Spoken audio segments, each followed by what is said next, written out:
যখন 18 সালে বিজেপি সরকারটা ক্ষমতায় এসছে, তার আগে এই সরকারের প্রতিশ্রুতি ছিল সাংবাদিকদের নিরাপত্তা বিধান করবে, সাংবাদিকদের পাশে দাঁড়াবে, সাংবাদিক বান্ধব হবে। এবং এই সরকার সাংবাদিক বান্ধব নয়, এই দাবিও এই মঞ্চে দাঁড়িয়ে করা যায় না।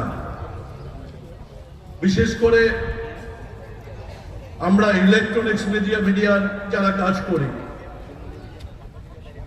এই গভর্নমেন্ট 18 সালে প্রথম আমাদের ইলেকট্রনিক্স মিডিয়াগুলোকে সম্মান প্রদান করেছে, একটা বিজ্ঞাপন নীতিতে নিয়ে এসছে। দুর্ভাগ্যের হলেও সত্যি, এর আগে পর্যন্ত ইলেকট্রনিক্স মিডিয়ায় ন্যূনতম বাজেট বরাদ্দ ছিল না। যতখানি বাজেট ছিল, সেই বাজেটগুলো 1-2 মিডিয়ার মধ্যেই বণ্টিত হতো, বাকি সাধারণ মিডিয়ার মধ্যে এই বাজেটগুলো বণ্টিত হতো না। প্রথমবার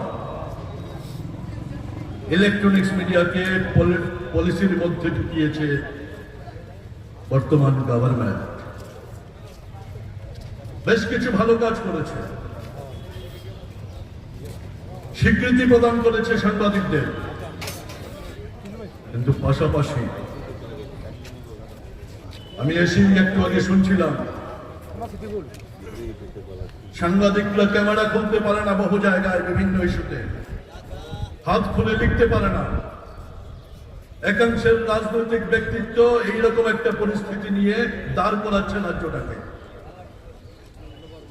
যখন রাজ্যের মুখ্যমন্ত্রী বলছেন আমরা সাংবাদিক বান্ধব, যখন রাজ্যের মুখ্যমন্ত্রী বলছেন সাংবাদিকদের পাশে আছি,